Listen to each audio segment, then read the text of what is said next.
Welcome to the video on trenching, an intermediate solution for fecal sludge disposal. In this module, you will learn what is trenching and the process involved in it, design considerations, types of trenches, the operating and monitoring parameters, and finally, the advantages and disadvantages of trenching. Trenching is a disposal technique where the trenches are dug in the ground, which is later filled with fecal sludge and then covered with soil. This technique is implemented in areas which lack elaborate treatment infrastructure as an intermediate or transitory solution. It is clear that trenching is a recommended alternative instead of direct disposal onto open ground or water resources. Now, let's understand the process involved in trenching. The first step in this process is to identify a suitable site. The trenching site needs good soil permeability that allows easy leaching of the percolate from fecal sludge, has a flat surface for easy operations, is at least at a distance of 500 meters from human habitations, is far away from the surface or groundwater resources, with least possibility of trespassing by humans and animals, and does not have any vegetation on it. A trench site is always selected based on the estimated load of current and projected fecal sludge. Also, remember that the trench site should not be a shallow or flood-prone area, used without the legal permission and approval of respective authorities. Once identified, the site is cleared of any debris or scrubs, and the layouts are marked for the trenches. After that, the trenches with specified dimensions are dug with an excavator or manually. Then, fecal sludge is dumped and allowed to dry for 2 to 3 days. Finally, the sludge-filled trench pit is covered with the local soil. Trees can be planted on top or next to these covered trenches.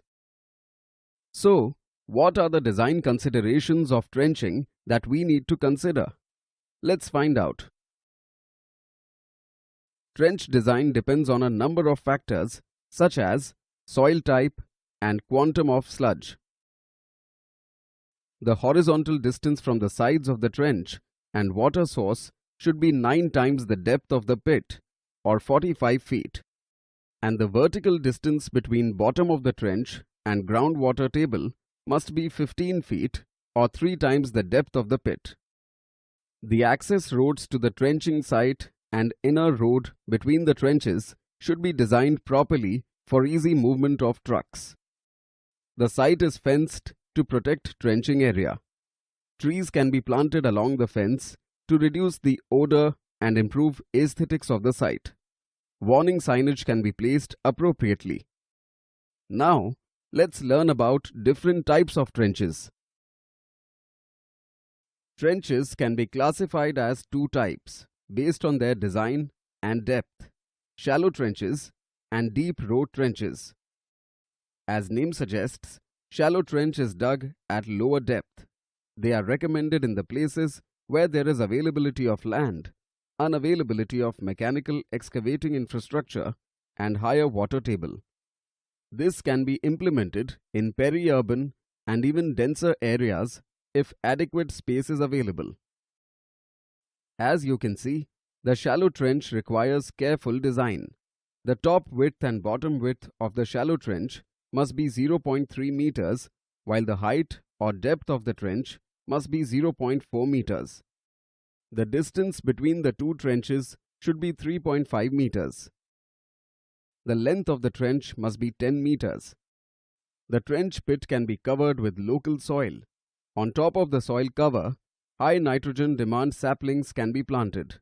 These plants utilize the nutrients present in the fecal sludge for their effective and healthy growth. Deep trenches are used in the places where land availability is an issue. Unlike shallow trenches, deep trenches are further classified into normal deep trenches deep trenches with sand barrier, deep trenches with sand barrier, and agricultural film cover. The types are based on the distance of trench site to surface level water bodies and groundwater table. These normal deep trenches are constructed in the areas where there are no surface water sources nearby and the groundwater table is very deep. In situations where the depth of groundwater is equal to the permissible limit, deep trench with sand barrier is recommended. The permissible limit is generally 3 times the depth or 15 feet, or it is marked as per the locally prescribed guidelines. The sand acts as a protective layer to prevent contamination of groundwater. When both the surface water and the groundwater are almost equal to the permissible limit, deep trench with sand barrier and agricultural film is recommended.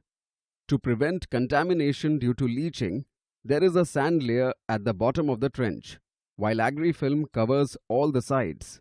This prevents seepage through the sides and diverts the leaching through the bottom sand layer. Like shallow trenches, deep trenches require careful design.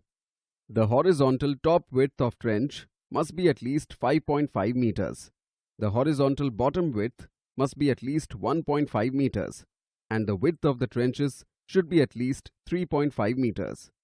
The slope of such deep row trenches should be at least 1 horizontal to 1 vertical. The height or depth of the trench should be between 1 to 2 meters. The length of the trench should be around 10 meters. After following the normal trenching process, these deep trenches are covered with the local soil.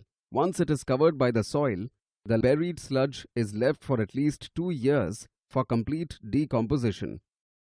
After 2 years of burial, the decomposed material can be used as manure. Before using as manure, quality test must be carried out to ensure it is pathogen-free. Moving on, let's check the operating and monitoring parameters of trenches.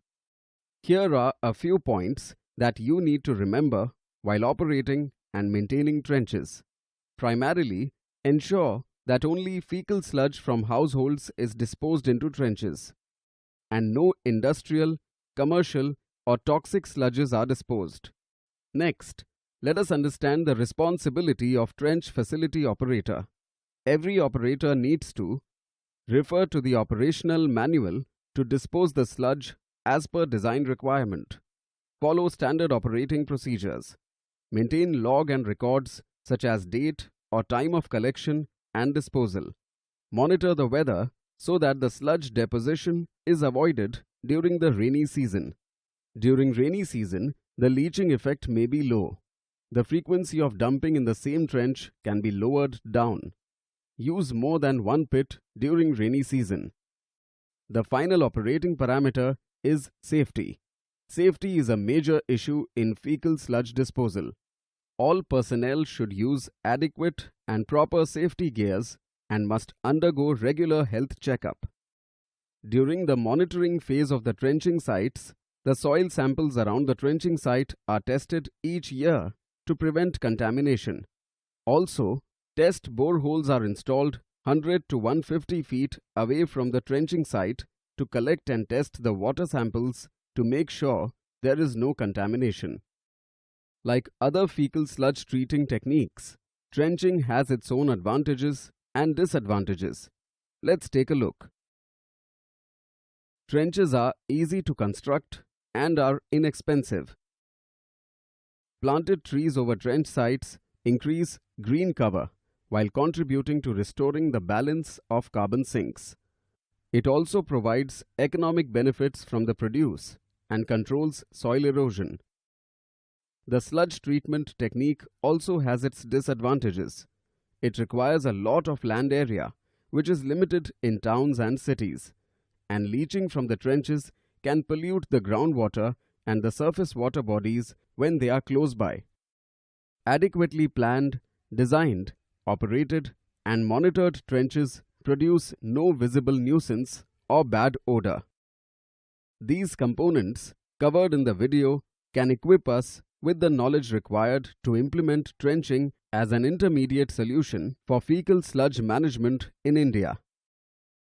Thank you for watching this video.